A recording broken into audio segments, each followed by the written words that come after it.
بسم اللہ الرحمن الرحیم نحمده ونصلی ونسلم علی رسولہ النبی الکریم اما بعد۔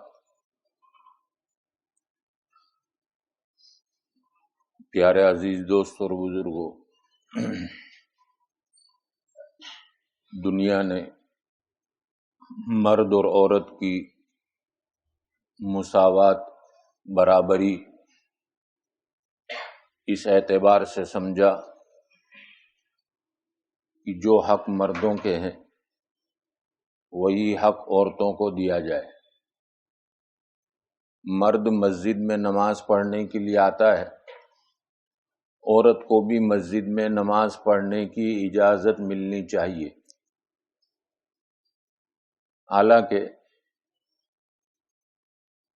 کچھ چیزوں میں مرد اور عورت کے درمیان اللہ نے فرق رکھا ہے، جیسے گزشتہ کل ایک بات بتلائی کہ بچے کی پیدائش یہ عورتوں سے رکھی، مردوں سے نہیں رکھی۔ اب مرد کو زیادہ مقام عورت سے دیا گیا، اس کی کچھ وجہیں علماء نے لکھی ہے۔ پہلا تو یہ کہ حضرت آدم علیہ نبینا علیہ الصلاۃ والسلام کو اللہ نے اپنے ہاتھ سے پیدا کیا، خلقتہ من طین، خلقت بیدی، اللہ نے اپنے ہاتھ سے حضرت آدم کو پیدا کیا، اور پھر حضرت آدم کی پسلی سے ماں حوا کو پیدا کیا۔ تو پیدائش میں پہلا مرد ہے۔ دوسری وجہ کہ حق تبارک و تعالی نے حضرت آدم علیہ نبینا علیہ الصلاۃ والسلام کو اپنا خلیفہ بنایا۔ البتہ کچھ چیزوں میں، طبعی چیزوں میں مرد کے ساتھ برابری رکھی ہے عورتوں کی، جیسے جسم کے اندر دماغ کا ہونا، 2 آنکھیں، 2 کان، 1 ناک، 1 زبان، خون کا دورہ، یہ ساری چیزوں کے اندر برابری رکھی گئی۔ لیکن ان چیزوں سے جس میں عورت کی حیا پر زد پڑتی ہو، شریعت نے عورت کو ایک حیا کا مجسمہ بنایا کہ پوری کے پوری یہ با حیا ہو۔ اور اگر دنیاوی امور میں اس کو اگر مساوات جو دنیا کہتی ہے، ویسٹرن کلچر جو کہتا ہے، اگر وہ چیز سمجھی جائے تو پھر گھر کا آدھا خرچ مرد چلائے گا اور آدھا خرچ عورت چلائے گی۔ اور ظاہر ہے کہ جس طرح سے مرد کو کمانے کے لیے باہر کے میدان میں نکلنا ضروری ہے، عورت کو بھی باہر کے میدان میں نکلنا پڑے گا۔ اور عورت جب باہر کے میدان میں نکلتی ہے تو کون یہ کہہ سکتا ہے کہ کسی مرد کی اس پر نظر غلط نیت سے نہ پڑی ہو؟ تو شریعت نے تو بریک لگائی کہ عورت جب باہر نکلے تو خوشبو لگا کر بھی نہ نکلے، تاکہ کوئی اس کی طرف مائل نہ ہو اور للچائی ہوئی نظر سے اس کی طرف نہ دیکھے۔ ہوس والی، کتے والی نظر سے عورتوں کو بچانے کے لیے شریعت نے حکم دیا، وقرن فی بیوتکن، تم اپنے گھر میں بیٹھی رہو، تمہارے شوہر کے اوپر، اور اگر شادی نہیں ہوئی ہے تو باپ کے ذمے یہ اس کا خرچہ واجب رکھا۔ اگر باپ نہیں ہے، شادی ہو گئی تو شوہر پر، شوہر کا انتقال ہو گیا تو بھائی پر، اور اگر بھائی بھی نہیں ہے تو پھر بیٹے پر۔ اس طرح سے شریعت نے یہ قانون بیان کی اور کہا کہ تو گھر میں رہ، اس لیے کہ شریعت یہ نہیں چاہتی کہ تیرے اوپر کوئی للچائی ہوئی نظر ڈالے۔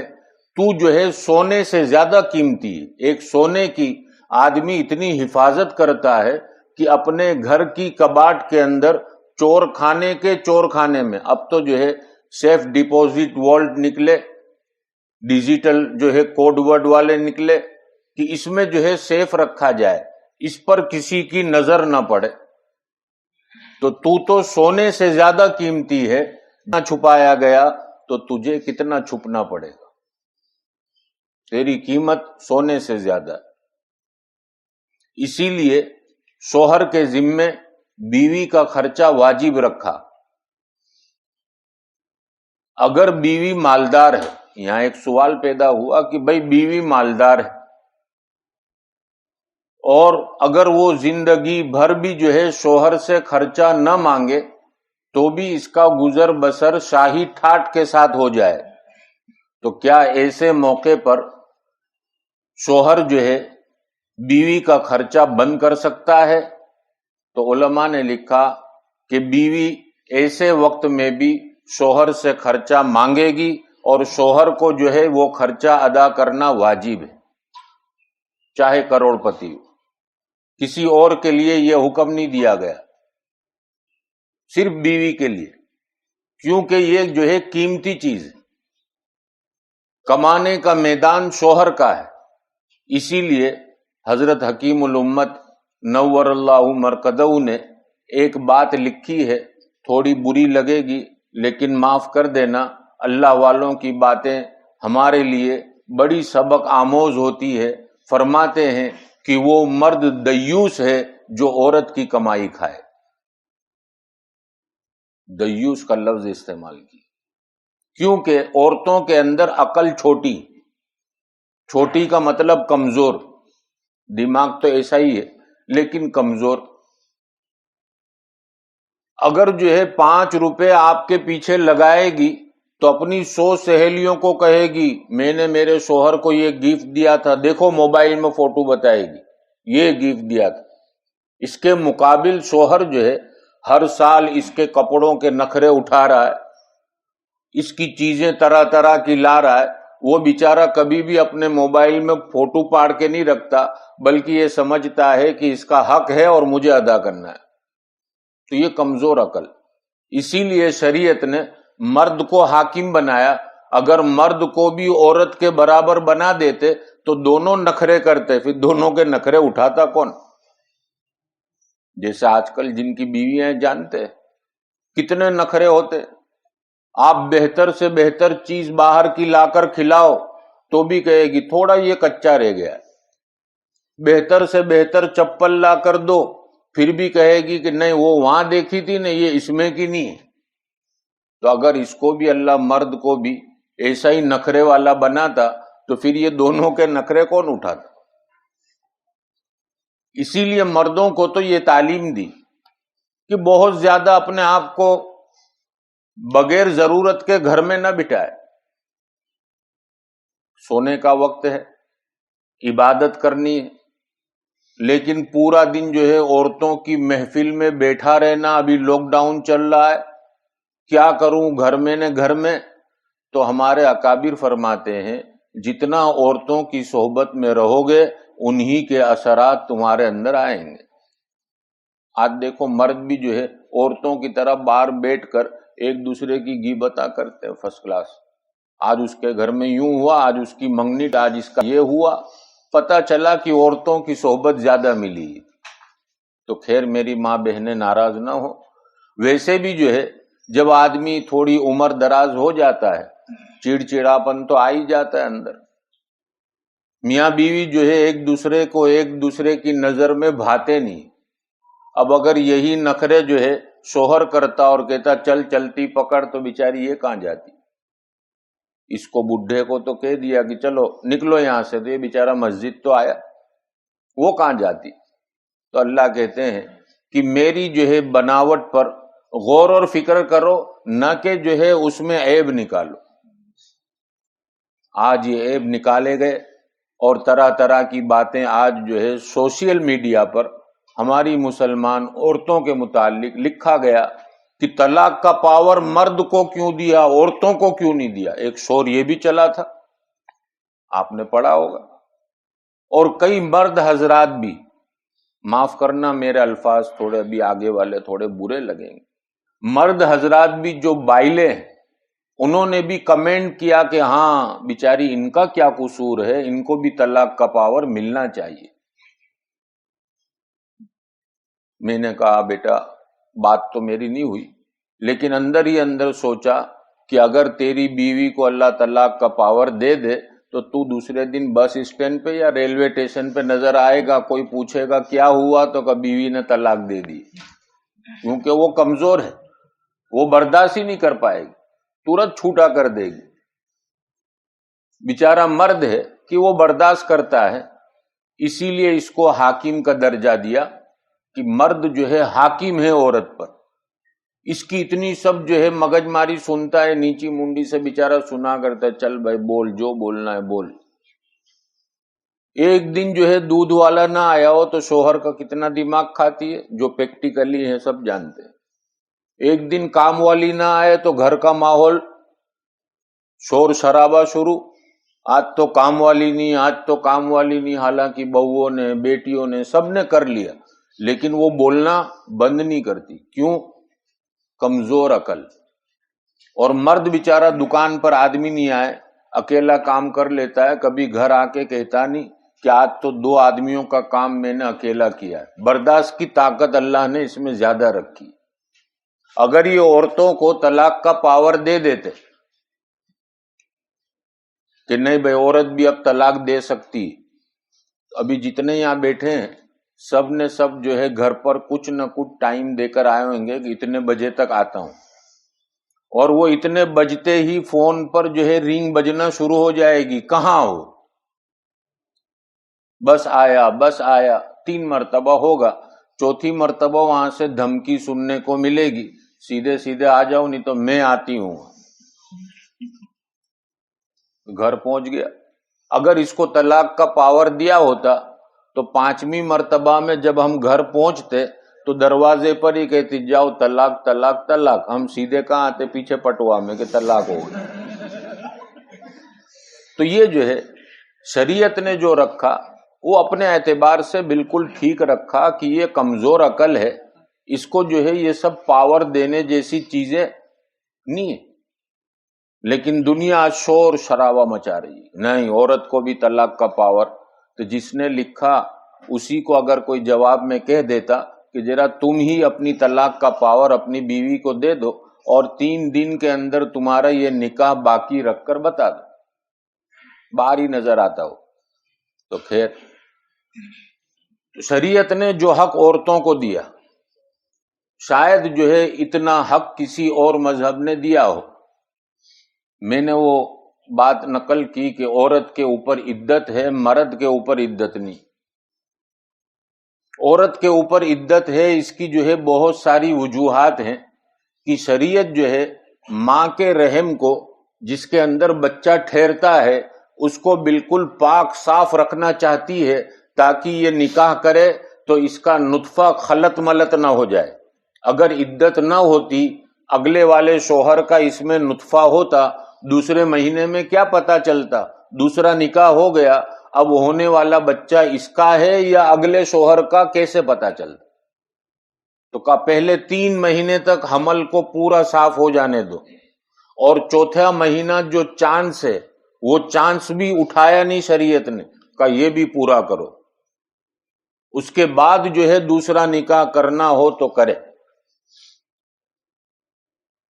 اسی لیے جو لوگ جو ہے اب کسی کے بچے کو گود لیتے ہیں، بھئی اولاد نہیں ہوئی، کیا کریں؟ گود لینا ہے، جی لے سکتے ہیں آپ نے گود لے لیا، وہ جو ہے دودھ پیتا بچہ آپ کے گھر میں آ گیا، اب اس کو تو معلوم نہیں میرا باپ کون ہے، وہ آپ کو ابا کہہ رہا ہے، اور اپنے نام کے ساتھ آپ کا نام لکھ رہا ہے، شریعت اس کو بھی پسند نہیں کرتی۔ شریعت کہتی ہے کہ اصلی باپ کا نام لکھا جائے، یہ مذہب جو ہے پاک صاف ہے، یہ جو ہے ملاوٹ کو پسند نہیں کرتا، پاکی اور صافی کو ہی پسند کرتا ہے۔ اسی لیے سورہ احزاب کے اندر حق تبارک و تعالی نے فرمایا ادعوہم لآبائہم هو اقسط عند اللہ فإن لم تعلموا آباءہم فإخوانکم فی الدین وموالیکم، وہ تمہارے جو ہے دینی بھائی کا بیٹا ہے، اس اعتبار سے ہم کسی کو بیٹا کہہ سکتے ہیں، حقیقی بیٹا نہیں کہہ سکتے۔ منہ بولا بیٹا کہہ سکتے ہیں، حقیقی بیٹا نہیں کہہ سکتے۔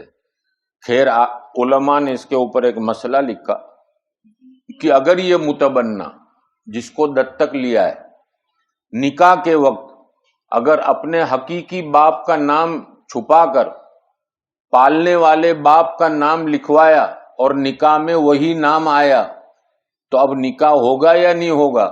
اس پر بعض فقہا نے فرمایا نکاح صحیح نہیں ہوگا، اتنا بھی پسند نہیں کیا شریعت۔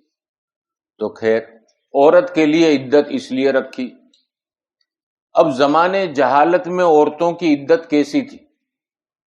ابو داؤد شریف کی روایت میں ہے کہ زمانے جہالت میں کسی کے شوہر کے انتقال پر عورت 1 سال تک عدت میں بیٹھتی تھی۔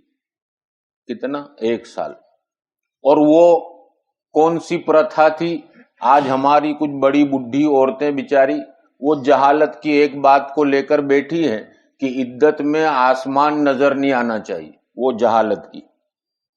جہالت میں جب عدت ہوتی تھی تو یہ عورت کو بالکل اندھیرے کمرے میں بند کر دیا جاتا تھا جہاں بالکل روشنی نہ ہو، حتیٰ کہ کوئی کھانا دینے کے لیے اندر نہیں جاتا تھا، ایک کھڑکی جیسا بنا دیتے تھے، اسی میں سے پلیٹ رکھ دیتے تھے، وہ اندر لے لیتی تھی اور پلیٹ میں کھا کر وہ جو ہے بغیر دھوئے ایسے رکھ دیتی تھی۔ رات کا کھانا پھر چمچے سے اوپر ڈال دیا جاتا تھا، وہ پلیٹ بھی دھوئی نہیں جاتی تھی۔ اندر اگر اس کو استنجا یا بیت الخلا کا تقاضا ہوتا تو وہ اندر کمرے میں ہی کر لیتی تھی، اس کے لیے پانی وغیرہ کا کوئی انتظام نہیں ہوتا تھا۔ اندازہ لگاؤ کیا حالت ہوتی ہوگی۔ یہ جہالت کی عدت تھی۔ شریعت آئی تو سب سے پہلے شریعت نے وہ ان کا جو 1 سال چلتا تھا وہ باقی رکھا۔ والذین یتوفون، یہ دوسرے پارے کے اندر اللہ نے ذکر کیا کہ پورا 1 سال جو ہے عورت عدت میں بیٹھے جس کے شوہر کا انتقال ہو جائے، لیکن یہ کھانا کھائے گی سب کے ساتھ، استنجا جائے گی، نہانا ہو تو نہائے گی، بناؤ سنگھار والے جو ہے کپڑے اور بناؤ سنگھار کی چیزیں استعمال نہیں کرے گی، بس اتنی پابندی۔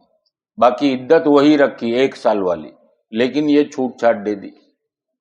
پھر جو ہے آگے چل کر حق تبارک و تعالی نے یہ 1 سال والی عدت کو منسوخ کر دیا اور نیا حکم بھیجا، والذین یتوفون منکم ویذرون ازواجا یتربصن بانفسہن 4 اشہر وعشرا۔ جس کے بھی شوہر کا انتقال ہو جائے اب اس کی عدت قیامت تک کے لیے متعین ہو گئی 4 مہینے 10 دن،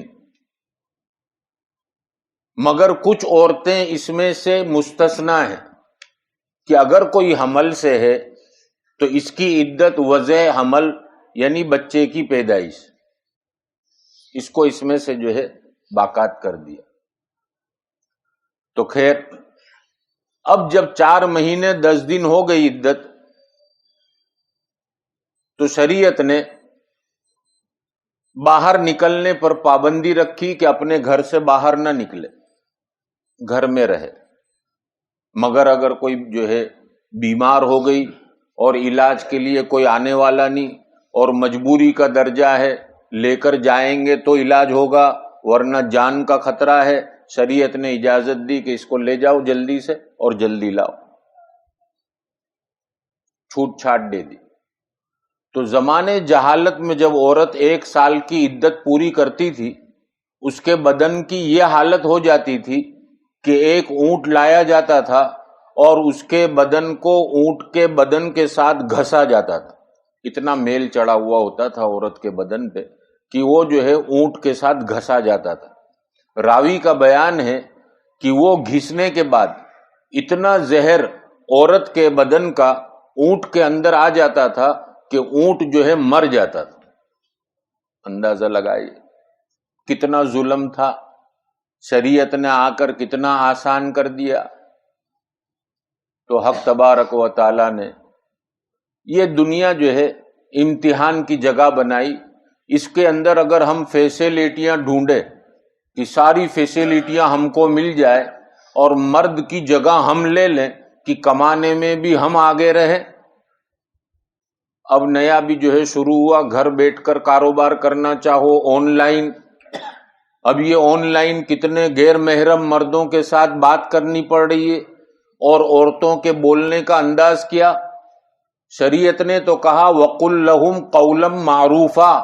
اگر تم کو کبھی کسی اجنبی کے ساتھ، اجنبی مرد کے ساتھ بات کرنے کی نوبت آ جائے تو معروف انداز میں بات کرو. معروف کس کو کہتے ہیں؟ جرا سخت لہجے میں. آج کل تو عورتیں پہلے سے ہی ہلاؤ اتنا نرم بولتی ہے کہ اس کی نیت نہ بگڑتی ہو تو بگڑے، اور وہ چاہے کہ اور بات چیت جو ہے لمبی ہو. اور علماء نے لکھا نامحرم عورت کی آواز کو سننا یہ کان کا زنا ہے. ہماری بھولی بھالی بچیاں بیچاری جانتی نہیں، وہ اس کو یہ سمجھتی ہے میں اخلاق سے بات کر رہی ہوں. بھئی شریعت نے تیرے لیے اخلاق یہ بتلائے کہ اجنبی مرد اگر تیرے دروازے پر آیا ہے یا فون پر اس کا فون آیا ہے تو معروف انداز میں بات کرے. معروف انداز کس کو کہتے ہیں؟ آپ کے دروازے پر کوئی مرد آ گیا تو بیوی کو آپ نے سکھا رکھا ہے کہ معروف انداز یہ ہے.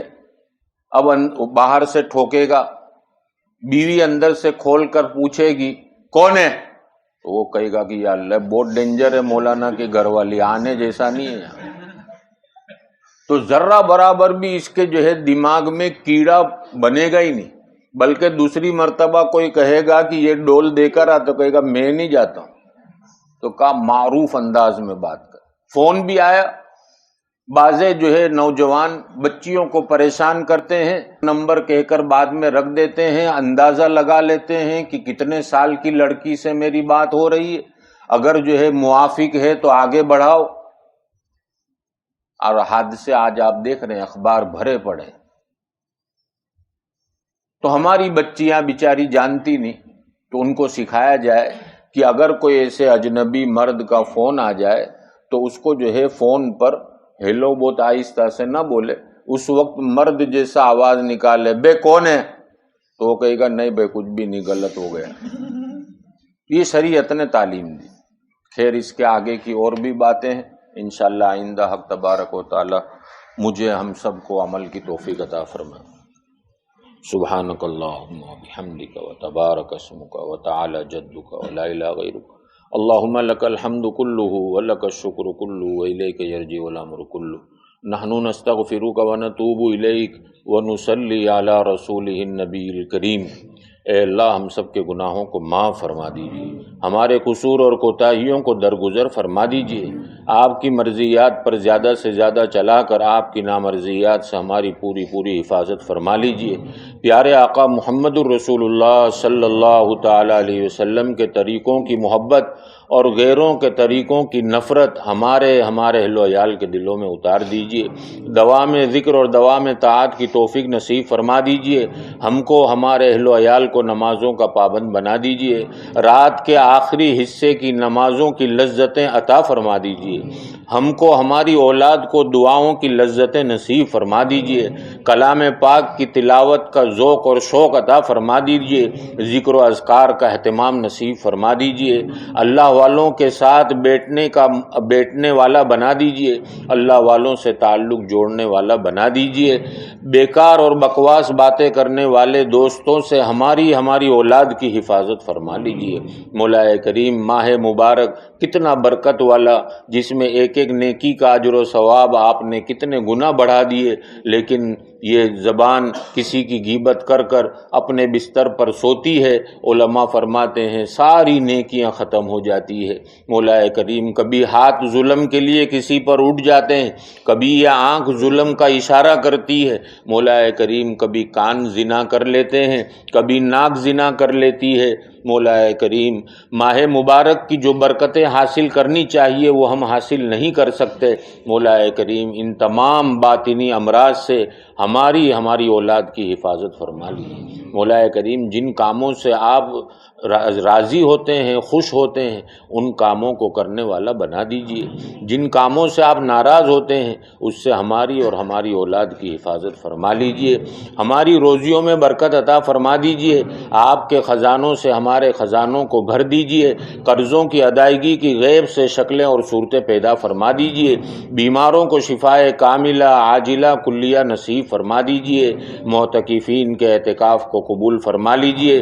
مولا کریم ہماری مسجد کی دین دگنی رات چگنی ترقیوں کے فیصلے فرما دیجیے۔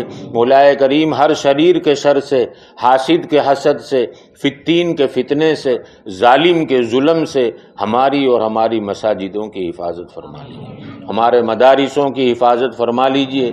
ہماری خانقاہوں کی حفاظت فرما لیجیے۔ ہمارے دعوت و تبلیغ کے مراکزوں کی حفاظت فرما لیجیے، اور جو کام آپ کے نزدیک برحق ہیں سب کی حفاظت فرما لیجیے۔ مولا کریم جن لوگوں نے زکوٰۃ ادا کرنے میں کوتاہیاں کی مولا کریم وہ آپ کی سزا سے بے خبر ہیں۔ مولا کریم ہاتھ میں ہوتے ہوئے ادا نہ کرنا یہ گویا آپ کے عذاب کو دعوت دینا ہے۔ مولا کریم اپنی اپنی زکوٰۃ کو وقت پر ادا کرنے کا اہتمام نصیب فرما دیجیے۔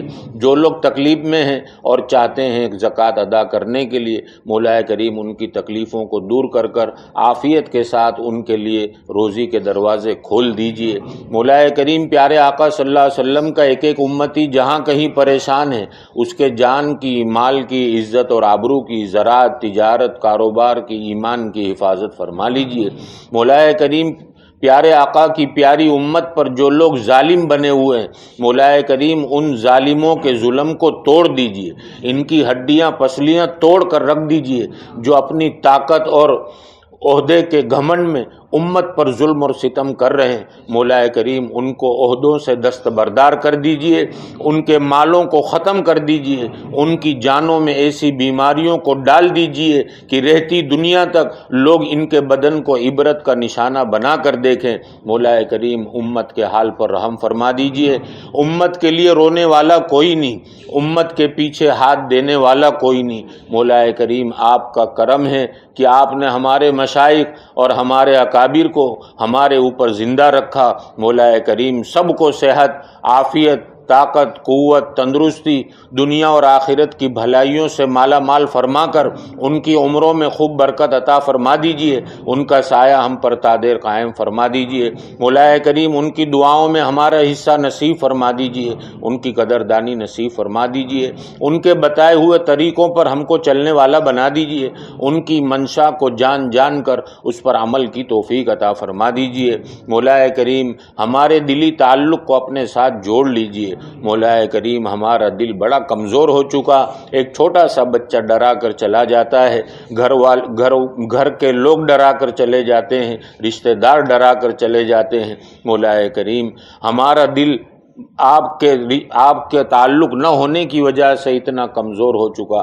مولا کریم ان مبارک راتوں کی برکت سے ہمارے بچوں کے دلی تعلق اپنے ساتھ جوڑ دیجیے۔ مولا کریم آپ کے خزانوں پر ہماری نظریں مرکوز فرما دیجیے، مخلوق کی جیب اور مخلوق کے خزانوں سے ہماری نگاہوں کو ہٹا دیجیے، ہم کو مخلوق کا محتاج اور دستہ نگر نہ بنائیے۔ مولا کریم جو ہمارے محسن ہماری خدمتیں کرتے ہیں، ہماری مددیں کرتے ہیں، جس بھی لائن سے ہمارے کام آتے ہیں مولا کریم سب کو دنیا اور آخرت میں بہتر بدلہ عطا فرما دیجیے۔ ان کی نسلوں میں علماء حقہ کو پیدا فرما دیجیے، ان کے اندر دینداروں کو پیدا فرما دیجیے۔ مولا کریم جو محبت کی نگاہ سے دیکھتا ہے اس کو بھی محروم نہ فرمائیے۔ مولا کریم جتنے شریر اور فتین قسم کے لوگ جو ہمارے پیچھے پڑے ہوئے ہیں ہم کسی سے کیا بدلہ لیں گے، ہم خود کمزور ہیں۔ مولا کریم سب کو آپ کے حوالے کرتے ہیں، آپ بہترین بدلہ لینے والے ہیں۔ امت مسلمہ مرحومہ کی مغفرت فرما دیجیے، جنت الفردوس میں اعلیٰ مقام نصیب فرما دیجیے، ہم سب کو پڑھ کر بخشنے کی توفیق عطا فرما دیجیے۔ مولا کریم ماہ مبارک کی جو برکتیں اور جو خیریں مولا کریم آپ کے فضل اور کرم سے سوال کرتے ہیں ہم کو اور ہمارے اہل و عیال کو نصیب فرما دیجیے۔ مولا کریم ماہ مبارک کی رحمتوں اور برکتوں سے ہم کو شقی اور محروم نہ فرمائیے۔ مولا کریم ہم جانتے ہیں ہماری عبادتیں ٹوٹی پھوٹی ہیں، کسی میں دکھلاوا، کسی میں کیا، مولا کریم کوئی عبادت کہلانے کے لائق نہیں۔ مولا کریم ہماری ٹوٹی پھوٹی عبادتوں کو محض اپنے فضل اور کرم سے قبول فرما دیجیے، ہماری سخاوتوں کو، ہمارے کھلانے کو، ہماری ٹوٹی پھوٹی خدمتوں کو محض اپنے فضل اور کرم سے قبول فرما لیجیے۔ امت میں جتنے بے سہارا ہیں سب کو سہارا عطا فرما دیجیے۔ مولا کریم کئی گھر بیوہ اور مسکینوں کے ہوں گے جن کے روتے روتے دن گزرتے ہوں گے، مولا کریم سب کی مدد فرما دیجیے۔ آنے والا عید کا دن ہمارے لیے اور پوری امت کے لیے خوشی کا پیغام لانے والا ہو، امت کی کایا پلٹنے والا ہو، مولا کریم امت کے لیے رحمتوں کے، برکتوں کے اور فضل کے دروازے کھولنے والا ہو، امت کو گناہوں سے بچانے والا ہو، نیکیوں کی طرف لے جانے والا ہو۔ ایسے پیغام کے ساتھ ہم سب کو عید نصیب فرما دیجیے۔ مولا کریم آنے والے ماہ مبارک کی ابھی سے آپ سے تمنا کرتے ہیں، مولا کریم ہم سب کی عمروں میں برکت عطا فرما کر آنے والا سال رمضان المبارک کا ہم کو، ہمارے اہل و عیال کو نصیب فرما دیجیے۔ مولا کریم آپ کے جتنے بندے اور بندیاں ہماری اس مجلس میں شریک ہیں سب کی جائز اور نیک تمنائیں پوری فرما دیجیے۔ ہم سب کو حرمین شریفین کی بار بار مقبول حاضری نصیب فرما دیجیے۔ آج تک آپ سے مانگ کر کبھی محروم نہیں ہوئے، ابھی بھی اور آئندہ بھی محروم نہ فرمائیے۔ اللہم صلی علی محمد النبی الامی وعلی آلہ وسلم تسلیما۔ سبحان ربک رب العزت عما یصفون وسلام علی المرسلین والحمد